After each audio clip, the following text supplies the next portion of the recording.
Before Christ, my life was marked by me. I did everything for me.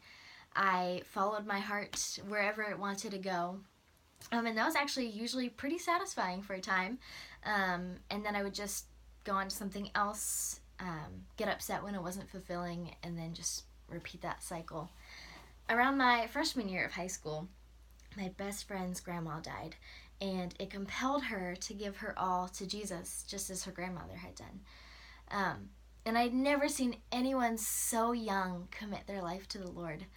I had always grown up in church hearing Bible stories, and I had always thought of following Jesus as some heroic choice that only, pastors and missionaries would do. That commitment was too big for me. So the fact that someone my age was doing it, my best friend, was crazy to me. And plus she was committing to one thing for the rest of her life. But through faithful encouragement, God brought me to a place of humility.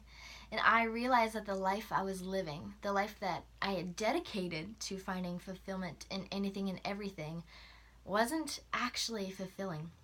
There was nothing I could do on my own to give me lasting joy. It wasn't until I understood who Jesus was that I realized that there was no other life for me apart from him.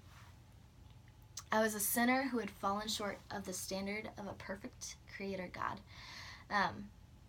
And that same God chose to love me in the midst of my sin and offer forgiveness to me for all of my shortcomings. And I couldn't resist that love.